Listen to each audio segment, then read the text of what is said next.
What is up, tea people?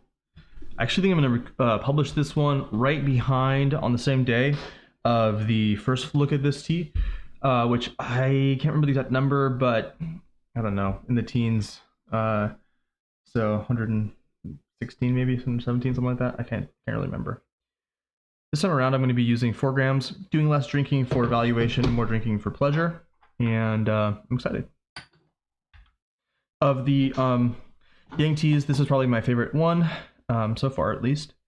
And I will give this 2 rinses just to get into the meat and potatoes of this tea a little bit faster.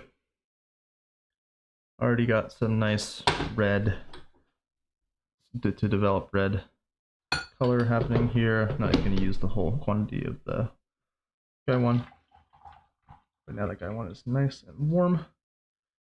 And using, ooh, yes.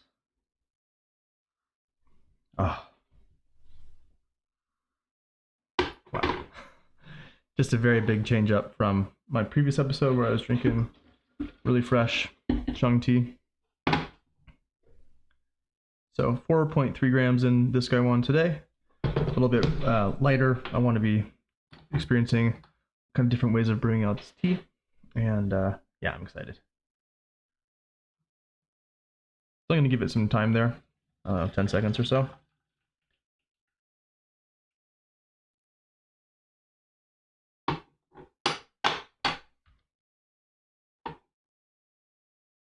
Good level of oxidation in the leaves.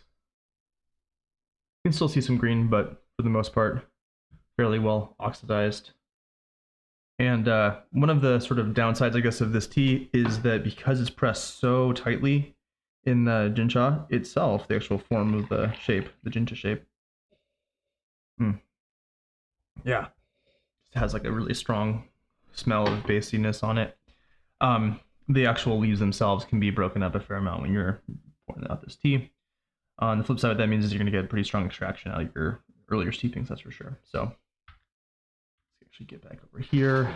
Now, my cup here is biased because of all the staining on it, but everyone's got their favorite cup, and I don't know about you, but I like the stained character of the cups. I do have clean cups that are perfectly white, but hey, this is for my own enjoyment and pleasure. This is again going to be kind of a follow-up to the first video.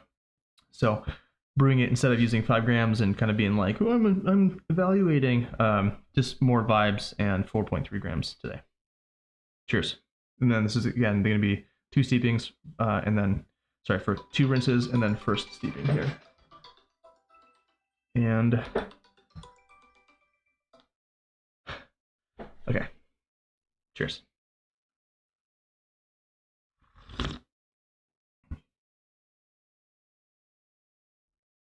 Mm. Oh. Mm. Wow, really cooling in the mouth.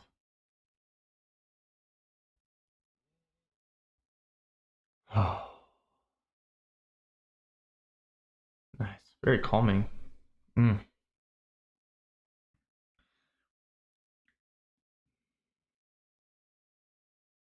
Yeah, this is great.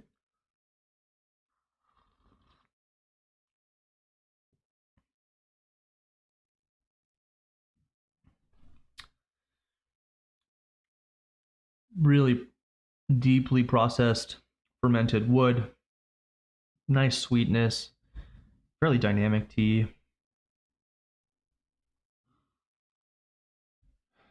The cooling on the mouthfeel is really remarkable. Mm. Strong. I mean, there's some astringency here still already. This is just the first steeping. A really good base profile. Plenty of sweetness, but not like crazy ew sweet.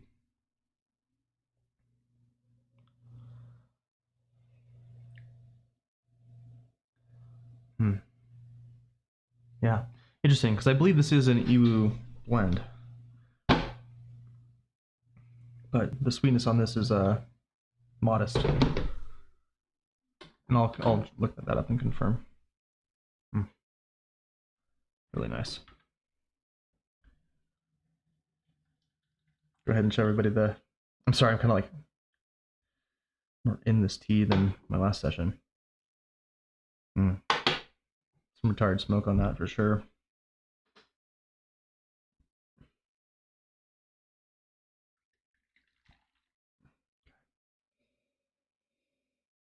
Wow. Lots of like red hots, like red hot candies. That kind of like spicy cinnamon bark thing on the nose. Ooh, interesting. Okay. I'm gonna pause and I'll be right back. Okay. So water's cooled off a little bit because I had to make a quick phone call, but cheers.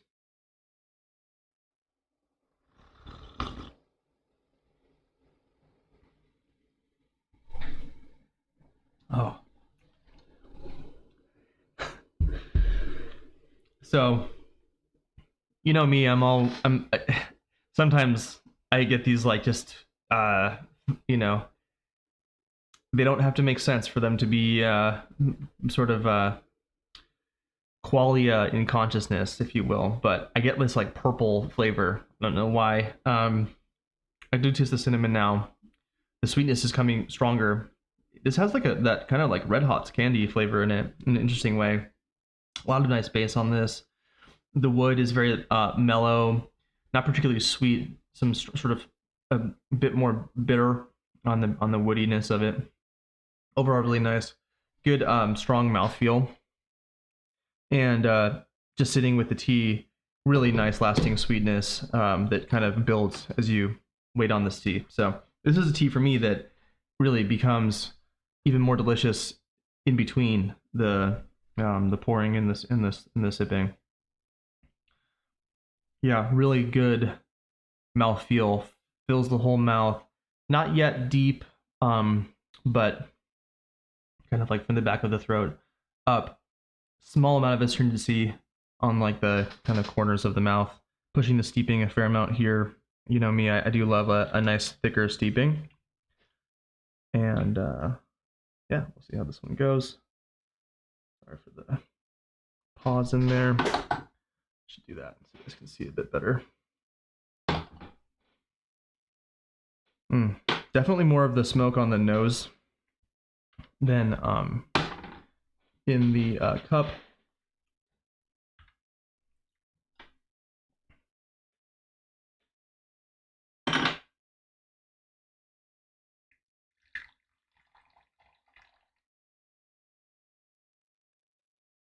Yeah, wow. Interesting. Really nice, beautiful. Sorry, everybody. Beautiful liqueur. I hope that because like YouTube is gonna down res the quality here to save megabytes, which I get, but the sheen of the bubble reflection on like you can see my computer screen there. Or actually, no, you're seeing the light that I'm using to illuminate the whole scene here. Anyway, yeah, I'm so pleased. Everyone's comments have meant a lot in terms of just the setup. It's been more fun maybe even to be filming, just to be able to really kind of zoom in a lot on the character of these teas and to really have other people drink along with me, appreciating the teas as well. I mean, I think that's a big part of it for me. So cheers, steeping 5 and much stronger this one. Cheers.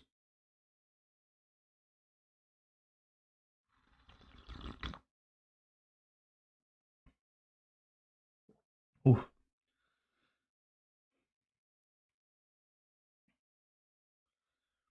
So much more bitter. Not so much more astringent, but a lot more bitter. Now I'm sitting here and it's that dynamic afterword that is so lovely about these kind of teas. And one should not rush this part. So it's kind of a disservice to be filming, and even though these episodes are already way too long, and nevertheless, uh, yeah, this one really builds and envelops your sort of physiology.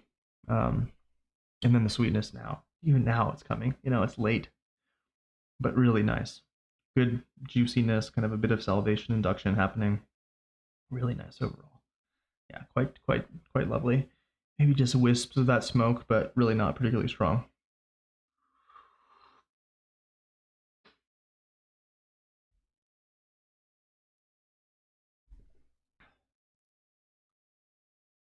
Ah.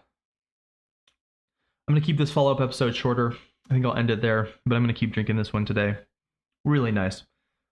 This is probably of the Yang teas I've had so far on the show, on the Dennysodes this year. It's probably my favorite one. It's just got a really good balance of high and low, lots of strength, and just yeah, I think it kind of nails the.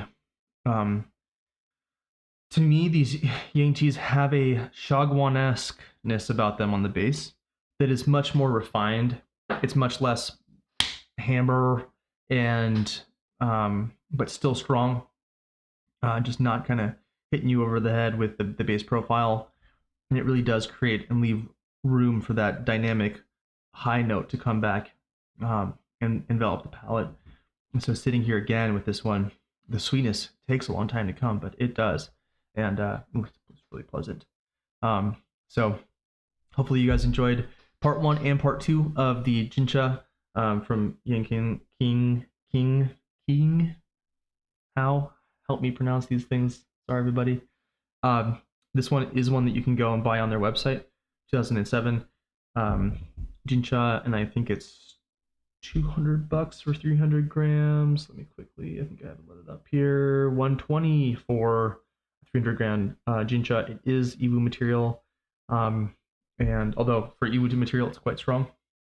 Yeah, I think actually for the price, this is a for an Iwu of this age and this caliber, I think it's going to improve dramatically as well over time. This is one that I would be probably looking to buy a large quantity of, because I think not now, but in 5 years, in 10 years, in 15 years, this tea has room to age and become more delicious. So if you have a place to store this tea and have it age appropriately, I would consider getting a couple, I don't know what they're called, but sleeves of these jinchas. And thanks for tuning in. And we'll see you guys next time. Peace.